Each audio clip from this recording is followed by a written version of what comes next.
열왕기하 5장 1절에서부터 14절입니다. 길지만 같이 차근차근 읽어보겠습니다. 시작. 아라방의 군대장관 나아만은 그의 주인 앞에서 크고 존귀한 자니 이는 여호와께서 전에 그에게 아람을 구원하게 하셨습니다. 그는 큰 용사이나 나병 환자였더라. 전에 아람 사람이 떼를 지어 나가서 이스라엘 땅에서 어린 소녀 하나를 사로잡음에 그가 나아만의 아내에게 수종들더니 그의 여주인에게 이르되 우리 주인이 사마리아에 계신 선지자 앞에 계셨으면 좋겠나이다. 그가 그 나병을 고치리이다 하는지라. 나아만이 들어가서 그의 주인께 아뢰어 이르되 이스라엘 땅에서 온 소녀의 말이 이러이러하더이다 하니 아람 왕이 이르되 갈지어다. 이제 내가 이스라엘 왕에게 글을 보내리라 하더라. 나아만이 곧 떠날새 은 10달란트와 금 6,000개와 의복 10벌을 가지고 가서 이스라엘 왕에게 그 글을 전하니 일러스되 내가 내 신하 나아만을 당신에게 보내오니 이 글이 당신에게 이르거든 당신은 그의 나병을 고쳐 주소서 하였더라. 이스라엘 왕이 그 글을 읽고 자기 옷을 찢으며 이르되 내가 사람을 죽이고 살리는 하나님이냐? 그가 어찌하여 사람을 내게로 보내 그의 나병을 고치라 하느냐? 너희는 깊이 생각하고 저 왕이 틈을 타서 나와 더불어 시비하려 함인 줄 알라 하니라. 하나님의 사람 엘리사가 이스라엘 왕이 자기의 옷을 찢었다 함을 듣고 왕에게 보내 이르되 왕이 어찌하여 옷을 찢었나이까? 그 사람을 내게로 오게 하소서. 그가 이스라엘 중에 선지자가 있는 줄을 알리이다 하니라. 나아만이 이에 말들과 병거들을 거느리고 이르되 엘리사의 집 문에 서니 엘리사가 사자를 그에게 보내 이르되 너는 가서 요단강에 몸을 7번 씻으라. 내 살이 깨끗하리라 하는지라. 나아만이 노하여 물러가며 이르되 내 생각에는 그가 내게로 나와 서서 그의 하나님 여호와의 이름을 부르고 그의 손을 그 부위 위에 흔들어 나병을 고칠까 하였더라. 다메섹강 아바라와 바르발은 이스라엘 모든 강물보다 낫지 아니하냐.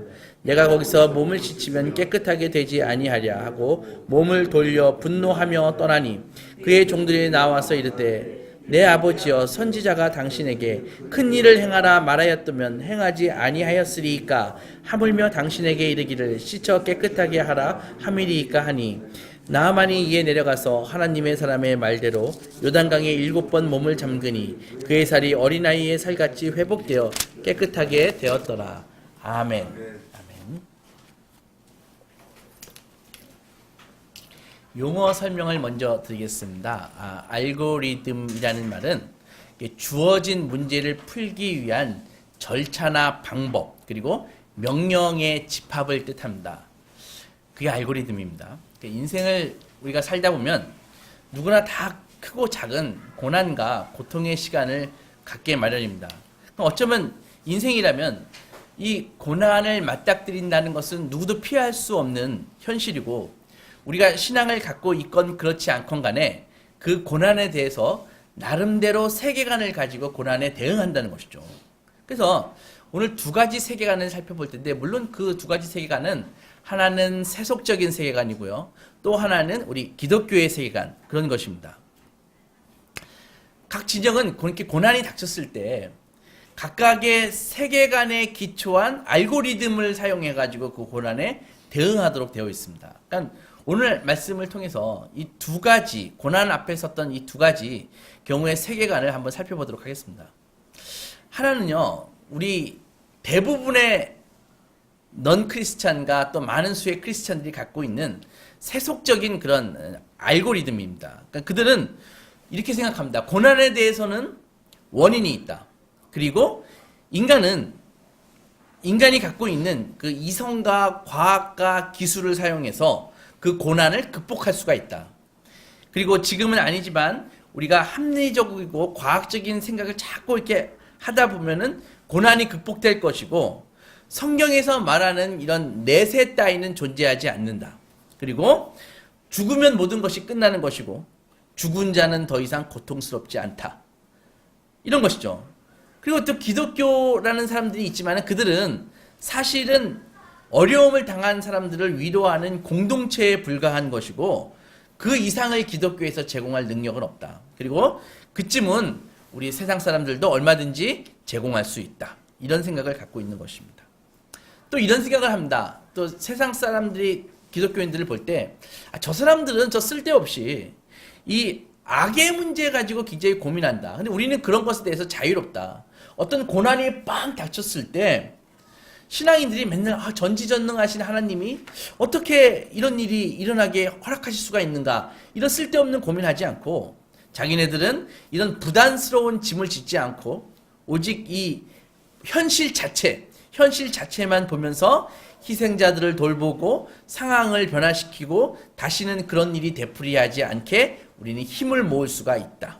이렇게 생각하는 것이 세속적인 세계관입니다. 세속적인 알고리즘입니다. 괜찮게 보이시나요? 지난 15일에 뉴질랜드에서 큰 테러 사건이 있었습니다. 그래서 뉴질랜드 그 도시 이름이 크라이스트 처치인데 그 도시에서 한 28살 된 백인 청년이 무장을 하고요. 그 회교 사원 두 군데로 난입을 해가지고 50명이 넘는 사람들을 사살했습니다. 그리고 100여 명이 넘는 사상자를 발생시켰습니다. 그 자신이 이렇게 테러를 막 사람을 죽이면서 이 헬멧에다가 카메라를 달아가지고 페이스북을 통해서 자기가 죽이는 것을 막 생중계를 했죠. 그래서 범행 동기가 뭐냐 하면은 이 백인 사회가 이슬람인들에 의해서 점령당하는 것을 막기 위해서 그런 일을 저질렀다고 합니다. 테러 청정지대로 알려진 뉴질랜드는 충격에 빠졌죠. 그리고 지금 뉴질랜드 총리는 30대의 여성인데 아던 총리라고요. 즉각적으로 학교와 관공서들을 딱 폐쇄시키고 매우 위험하니까 외출하지 말라고 이렇게 얘기를 하고 그리고 당부했습니다. 그래서 사건 직후에 그 모든 정당의 사람들과 같이 그 현지로 내려가가지고 상복을 입고, 그러니까 그 이슬람식 상복, 검은색 히잡을 쓰고 모든 사람을 이렇게 안고서 눈물로 위로해 주었다고 합니다. 그리고 의회에서 연설할 때도 테러범의 이름을 일부러 부르지 않고 내가 희생자들의 이름만 부르겠다. 그러면서 정책을 내놨는데 앞으로 그 총기 단속법을 강화하겠다. 그런 정책을 내놓았습니다. 너무 안타까운 사건인데 한번 생각해 보겠습니다. 왜 첨단을 달리는 이 현대 세계는 그 테러를 막지 못했을까요? 그리고 그 총리가 내놓은 이 총기 단속법을 강화를 하면은 앞으로 이 테러의 싹을 더 이상 테러가 발생하지 않도록 싹을 자를 수가 있을까요? 뉴질랜드 테러 사건이 일어난 정확히 3일 뒤에 이슬람 국가 IS 테러 단체죠. 성명을 발표했습니다. 너희가 이 크라이스트 처치의 회교 사원을 공격을 했어. 너희들은 잠자고 있는 우리 이슬람 지하디스트, 성전주의자죠. 지하디스트를 깨웠어. 앞으로 어떤 테러가 나올지 몰라. 반드시 보복할 거야. 이렇게 성명을 냈거든요. 그리고 같은 날 네덜란드에서 이런 일이 있었습니다. 네덜란드 그 중부 도시에 있는 전차 안에서 IS 활동 경력이 있는 그 테러리스트 타티스라는 사람이, 젊은 친구죠. 총기를 지하철에서 난사해가지고 3명을 죽였습니다. 그래서 그 테러의 원인은요, 우리가 알듯이 어떤 부실 시공도 아니고 안전 불감증도 아니고 결국은 다른 문화에 대해서 증오하고 자기네 신을 기쁘게 하기 위해서 테러를 저지르는 것입니다.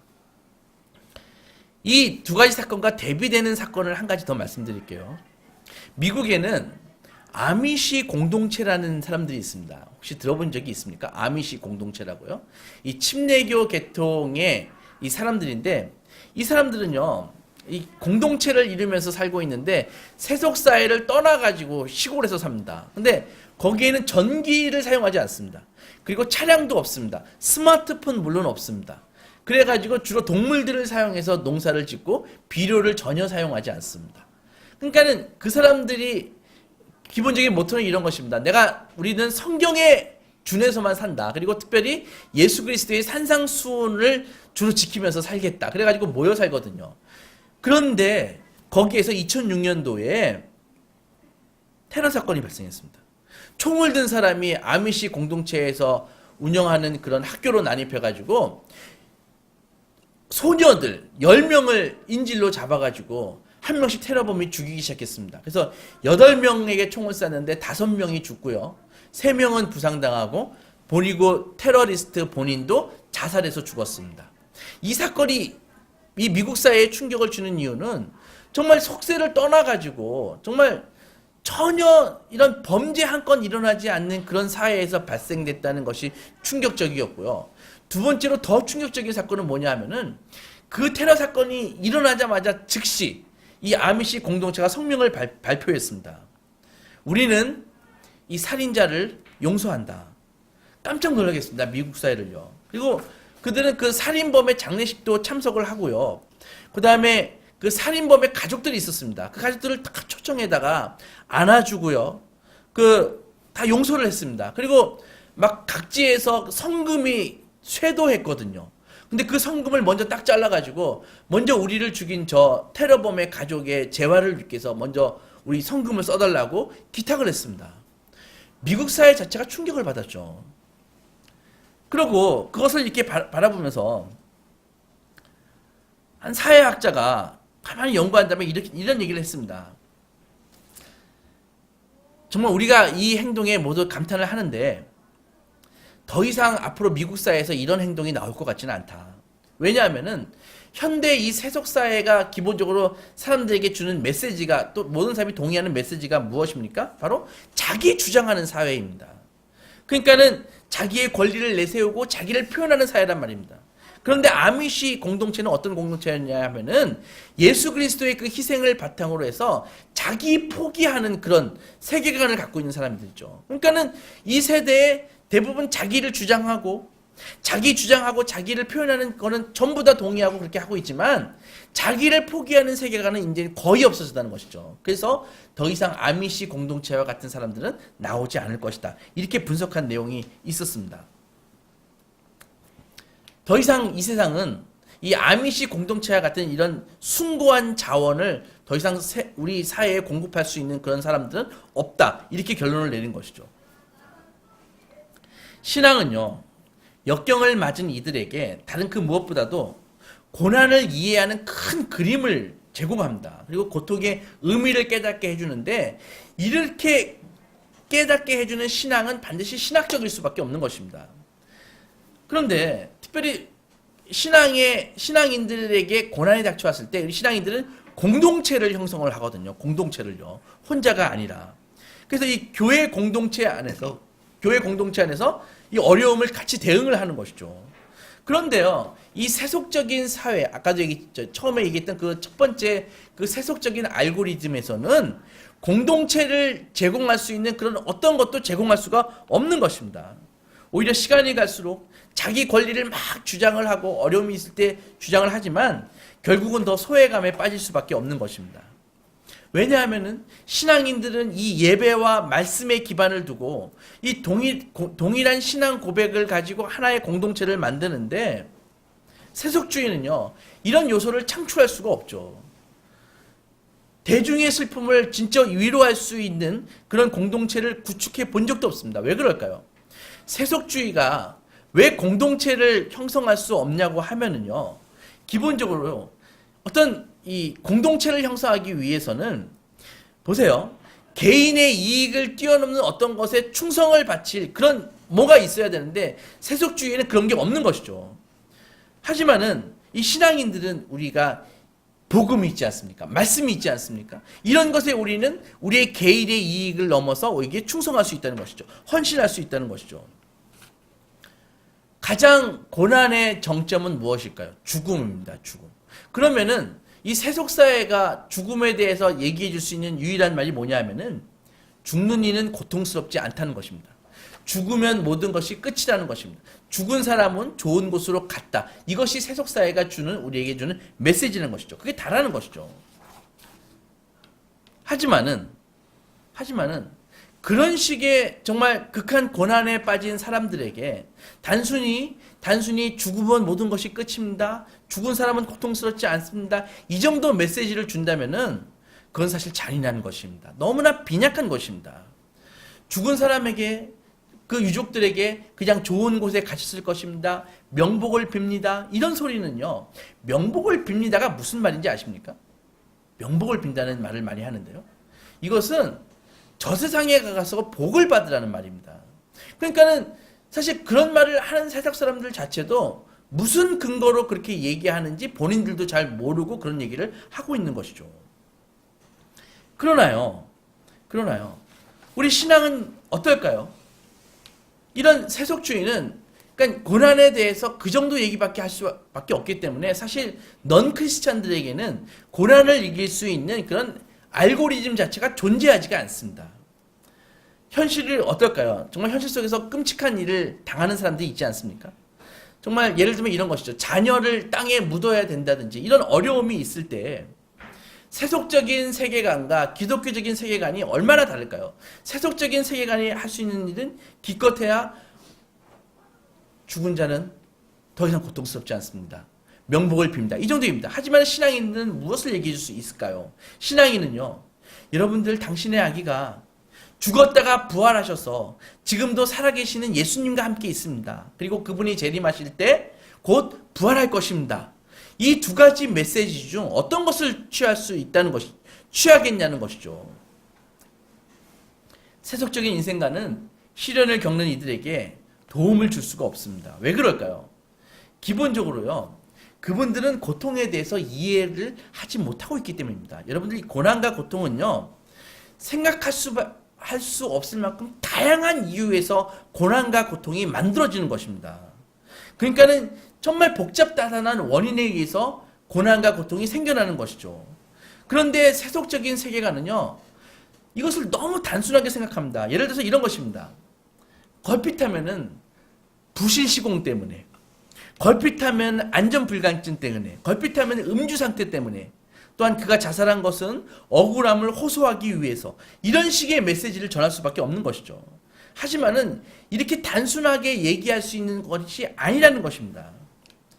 정말 고난을 겪은 그 당사자의 그 질병이나 시련 때문에 이유가 될 수가 있고, 이런 또 선과 악의 문제, 죄와 실패 문제, 운명의 문제, 이런 갈등의 모든 문제들을 세속적인 그런 세계관에서는 알려줄 수가 없다는 것입니다.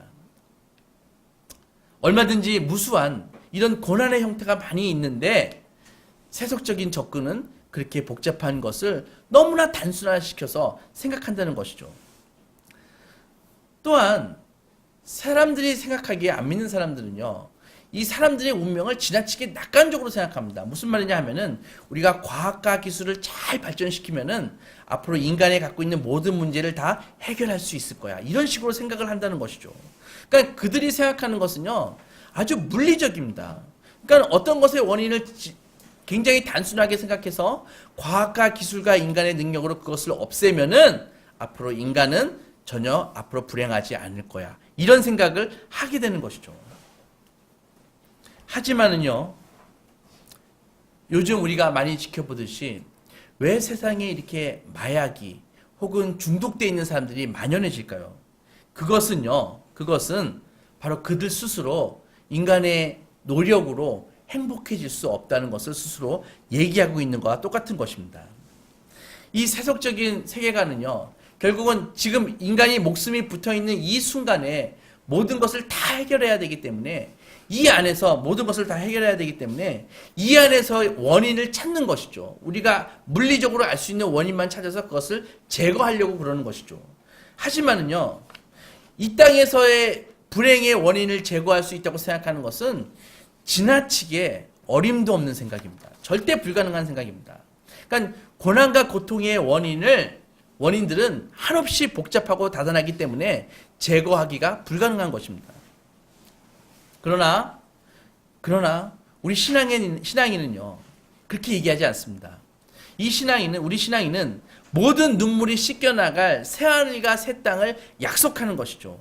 그래서 이 땅에서 삶이 주는 고달픔에 대해서 우리는 인정할 수 있습니다. 그러나 세속적인 문화들은 그보다 한층 믿기 어려운 일을 장담하는데 그것은 바로 가까운 미래에 모든 사람들이 행복해질 수 있다고 얘기하는 것입니다. 하지만 이것은 절대 불가능한 것입니다.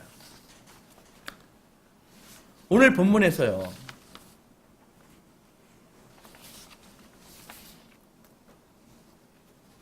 아람 나라의 군대 장관 나하만이라는 사람이 나옵니다. 그 사람은요. 하나님께서 전쟁에 복을 주셔가지고 몇 번의 전쟁에서 승리해서 전쟁 영웅이었습니다. 근데 그 사람은요, 육신의 질병을 갖고 있죠. 문둥병이지 않습니까? 그러니까 자기가 갖고 있는 그 전쟁 영웅으로서 시리아에서, 아랍 나라에서 대우받고 있던 모든 조건들을 가지고서도 자기가 갖고 있는 문둥병을 치유할 수 없는 상태였습니다. 이것이 세속사의 문제점입니다. 고난에 있을 때 그 해법은 세속주의가 갖고 있는 해법은 세상에게 소망을 줄 수가 없다는 것입니다. 왜냐하면 고난의 원인도 잘못 진단하고 고난에 대한 처방도 없기 때문입니다. 두 번째로 또 세속적인 사회에서 주는 이 메시지 자체가 사회를 하나로 묶을 수도 없다는 것이죠. 그러니까는 그들이 주는 해법을 가지고 행동했을 때 과연 우리 사회가 하나로 공동체를 형성해서 뭉쳐질 수 있는가? 절대 불가능합니다. 하지만은 기독교의 세계관은 완전히 다른 것입니다. 왜냐하면은 고난과 고통의 이유는 단순히 물리적으로 어떤 안전불감증 때문에 부실 시공해서 이런 것이 아니라 기본적으로 이 땅의 고난과 고통은요, 하나님의 말씀은 이렇게 가르칩니다. 인간이 하나님을 외면하고 죄를 지은 등을 돌린 결과가 고난과 고통의 원인이라고 얘기하고 있는 것입니다. 그러므로 고통은요, 하나님이 그리스도를 통해서요, 인류를 구원하시려고 친히 걸으셨던 길이 바로 고난과 고통의 길이라는 것이죠.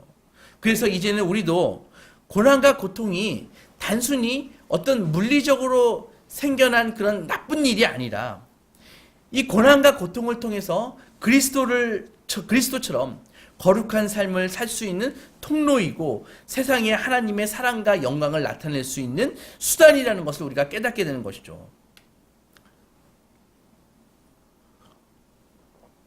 미국의 한 목사님이 간증하는 것이 읽어본 적이 있습니다. 어떤 내용이냐고 하면은 교회에 산모 하나가 나왔는데 애기 출산을 얼마 앞둔 엄마죠. 그래서 아기를 낳는다고 해가지고 병원에 목사님이 갔다고 합니다. 근데 그 아기 엄마하고 그 아기 아빠가 망연자실해가지고 이렇게 있는 거예요. 그래서 왜 그러냐고 했더니 아기에게 문제가 좀 있다, 이런 얘기를 들었다고 합니다. 그래서 지금 검사하는 사람이 그런 얘기를 해서 지금 주치의를 기다리고 있는 중이다, 그렇게 얘기를 했습니다. 그런데 주치의가 잠시 후에 왔는데 주치의가 하는 말이 이런 것입니다. 아기가 다운 증후군을 가지고 태어났습니다, 이렇게 얘기를 하면서 다운 증후군에다가 또 호흡기가 좀 질환이 있어가지고 어떤 장비를 좀 대면서 좀 하면 호흡기 질환은 치료할 수 있습니다, 이렇게 얘기를 하는 거예요. 그러면서 다음에 하는 말이 악권입니다. 따로 손을 쓰지 않고 그냥 자연스럽게 내버려 두시면은 앞으로 며칠 안으로 다 해결될 것입니다, 그런 말을 하는 거예요. 그래서 이게 무슨 말이냐, 왜 의사가 저런 말을 할까 생각을 했는데, 그냥 아기를 그냥 가만히 놔두면은 저절로 숨이 끊어질 거라는 얘기를 하는 것이죠. 그래서 부부가 정말 너무 황당해서 이거 잘못됐으면 이거 바로 잡아야 되는 거 아닙니까? 이렇게 얘기를 했는데 의사가 혀를 끌끌 차면서 안타깝다는 듯이 부부를 바라보면서 여기 아기가 다운 증후군을 가지고 성장하게 되면은 가정에 엄청난 스트레스가 되고, 그리고 통계를 보여주면서 다운 증후군을 앓는 아기를 키운 그 부부는 대부분 다 별거하거나 이혼합니다. 그리고 마지막으로 이런 얘기까지 하는 겁니다. 지금 자녀들 2명이 있는데, 온전한 아이들이, 얘네들이 무슨 죄가 있다고 이런 고통을 안기려고 합니까? 의사가 이렇게 얘기를 한다는 거예요. 엄마가 그 얘기를 듣고 정신이 번쩍 들었다고 합니다. 우리 아이들이 여태까지 한 점 어려움 없이 자란 거는 맞는데 의사가 저렇게 얘기를 하니까는 오히려 반문을 했죠. 우리 아이들 여태까지 편안하게 살았고 어려움 없이 자랐습니다. 하지만 우리 아이들도 세상이 어려움이 있다는 것을, 세상이 고난과 고통으로 가득 차 있다는 것을 알아야 되고, 그리고 거기에는 하나님의 손길이 있고, 고난과 고통은 하나님께서 주시는 메시지가 있고, 거기에 하나님이 역사하시는 그 무엇이 있습니다 라고 하니까는 의사가 도저히 이해를 못하죠. 그러면서 옆에 있는 이제 목사님인데, 목사님이 이제 목사인 줄도 몰랐었죠. 좀 아저씨 좀 말이 이해가 되게끔 좀 이해 좀 시켜달라고, 아직 뭘 모르는 것 같다고 이렇게 얘기를 했습니다. 목사님도 참 상황이 너무나 받아들이기 어렵고 황당해서 결국은 이렇게 생각을 했죠. 참 저 엄마 아빠가 신앙이 너무 아름답다. 그리고 그 고난에 대해서 이 의사의 시각에서는 고난하면은 어떻게 손을 써 볼 도리가 없는 그런 것이지만은 이 부부에게 있어서 이것은 하나님의 메시지가 있고 하나님의 이끄심이 있고 하나님의 섭리가 있다는 것을 받아들이는 것이죠. 그러니까 이 두 세계관이 한 병실 안에서 아주 극명하게 충돌하는 예가 바로 이런 예라는 것입니다. 결국은 엄마 아빠는요, 그 아기를 낳아서 잘 길렀다고 합니다. 그리고 그 가정이 그 다운 증후군인 아이를 통해서 정말 하나님을 발견하는 그런 기회가 됐다고 생각을 합니다. 오늘 이 나아만의 이야기로 다시 돌아와서요. 문둥병에 걸려가지고 준비한 게 뭐냐 하면은 나아만은 재물을 준비했습니다. 선물을 준비했습니다. 그리고 아람 왕의 편지를 준비했습니다. 그래서 그거 가지고 이스라엘 왕에게 찾아간 것이죠. 그러니까는 당근과 채찍을 다 준비하고 철저히 세속적인 방법으로 자기의 고난을 해결해 보기 위해서 온 것입니다. 그러니까는 나아만은 그거 가지고 이스라엘 왕에게 가가지고 이제 겁박을 한 것이죠. 편지를 내어놓으면서 선물을 보여주면서 내 문둥병을 고쳐내라 이렇게 얘기를 하는 것 아닙니까? 그럴 때 이스라엘 왕이 뭐라고 얘기했습니까? 내가 사람을 죽이고 살리는 하나님인가? 이렇게 얘기를 한 것입니다. 풀이하자면 하나님만 하실 수 있는 일을 가지고 나보고 어쩌라는 말이냐 이렇게 얘기하는 것입니다.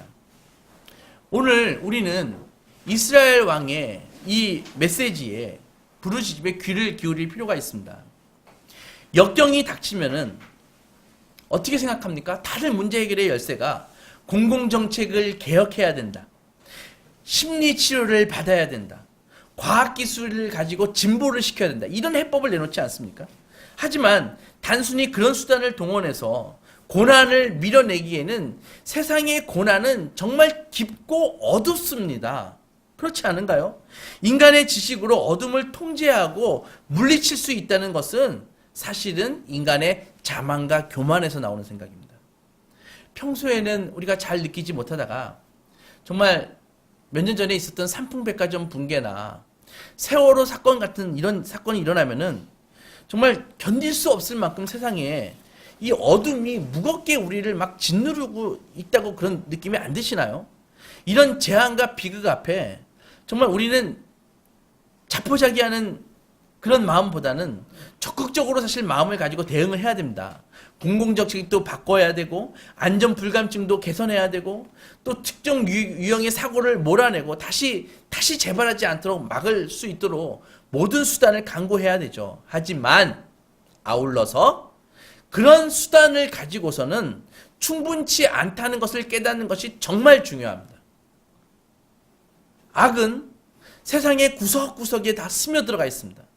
이 영적인 뿌리를 갖고 있는 것입니다. 그래서 축소하거나 완전히 없애버릴 수 있다는 그런 생각을 한다는 것은 그건 넌센스입니다. 누가 그랬습니다. 하늘과 땅에는 당신이 경험해보지 못하고 당신의 철학으로 이해할 수 없는 일들이 수두룩하다고요. 오늘 우리 자신을 한번 생각해 보겠습니다. 수시로 우리 내면에서 생산되어 나오는 악을 생각할 때 마치 내 안에 악을 생산하는 생산 공장과 같다. 이런 생각을 해본 적이 없으신가요? 자신을 한번 정직히 보십시오. 이것이 인간의 본질입니다. 무엇을 어떻게 하든 인간의 고통과 악은요, 절대로 송두리째 뽑혀지는 것이 아닙니다. 온 힘을 다 쏟아서 멈추려고 해봐도 악은 새로운 모양으로 바뀌어가지고 계속 고개를 쳐들게 되는 것입니다. 거기에 맞서려면 세상의 자원을 뛰어넘는 그 무언가가 필요한 것입니다. 시리아 왕, 강대국의 왕과 장군이 겁박하니까 이스라엘 왕은 좌절했습니다. 그리고 그가 알고 있는 대치법으로서는 그 나아만의 문둥병을 고쳐줄 방법이 없었습니다. 그래서 옷을 찢었죠. 오늘 성경의 표현에 의하면 옷을 찢었습니다. 그때 그 소문이 하나님의 사람 선지자 엘리사에게 들어갔고 엘리사는 이렇게 얘기했습니다. 그 사람을 내게로 오게 하십시오. 이스라엘 중에 선지자가 있는 줄 알게 하겠습니다. 이렇게요. 그래서 왕에게 엘리사가 있다는 것은 정말 하나님의 은혜입니다. 세상의 방법이 한계에 직면했을 때 하나님은 당신의 방법을 제시하시는 것이죠. 엘리사에게 온 그 강대국 군대장관 나아만은 아직도 세속적인 세계관을 버릴 수 없었습니다. 그런데 그 세계관은 그가 당한 고난을 다룰 수 없었습니다. 나아보지도 않고 선지자가 한마디 했지 않습니까? 요단강에 가가지고 7번 목욕을 하라고요. 몸을 씻으라고요.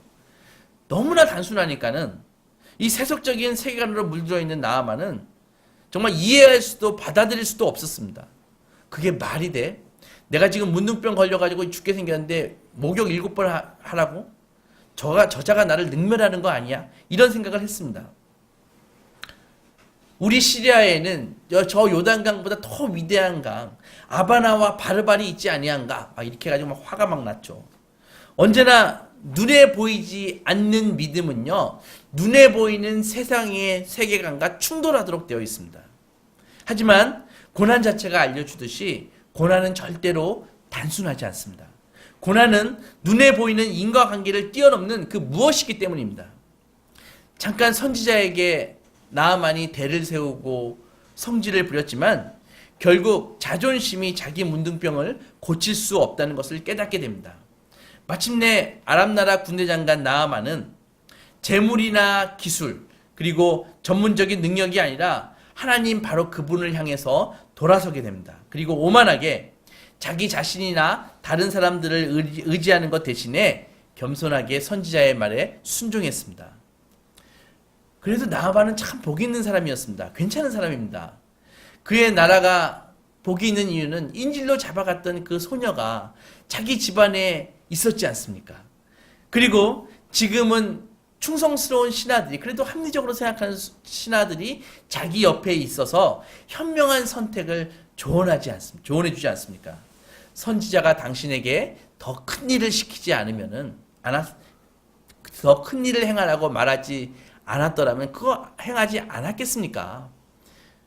주인님, 이거 행하십시오. 이렇게 조언을 해주는 충성스러운 선지자가 있었지 않습니까? 결국 그의 몸은 병을 고쳤을 뿐만이 아니라 하나님과 새로운 관계를 맺고 은혜와 기쁨이 가득한 심령을 얻었습니다.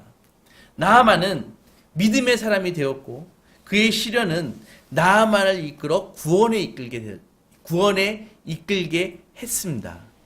여기서 그 고난의 신비가 있는 것입니다. 세속적인 신앙의 세계관으로서는 결국 문둥병은 재앙입니다. 있어서는 안 되고 어쩔 수 없이 받아들일 수밖에 없는 재앙일 뿐인 것이죠. 이게 세속적인 알고리즘입니다. 하지만 신앙의 알고리즘은 그런 것이 아닙니다. 나아만의 문둥병은 결국은 하나님을 만나게 했고 그를 구원으로 인도한 결국은 하나님의 섭리였습니다. 이 고난에 대한 시각의 차이를 여러분들은 이해하시겠습니까? 당연히 이해하셔야 되는 것이죠. 이게 세상의 알고리즘과 신앙의 알고리즘의 차이인 것입니다. 사순절 기간입니다.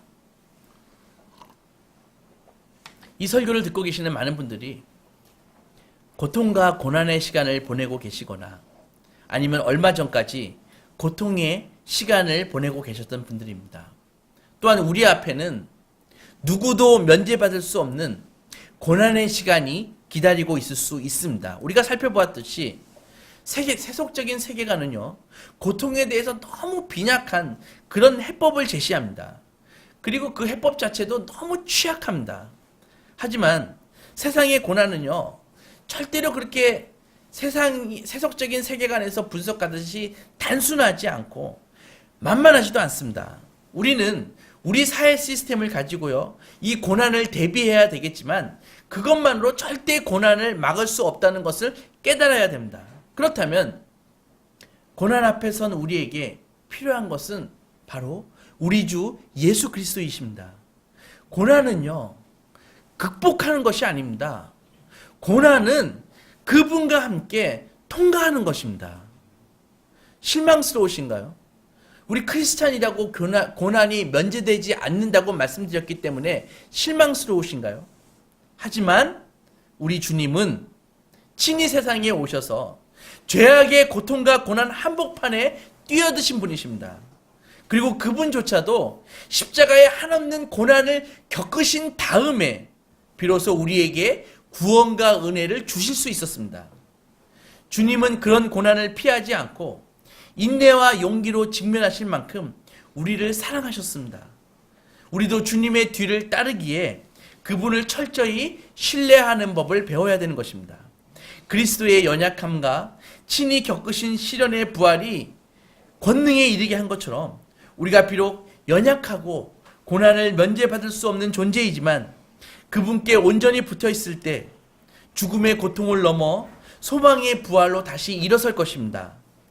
예수 그리스도 그분과 함께 통과한 고난 후에 우리는 우리의 믿음이 정금같이 빛날 것입니다. 이 믿음 갖고 승리하는 소망의 자녀들이 되시기 주의 이름으로 축원합니다. 아멘.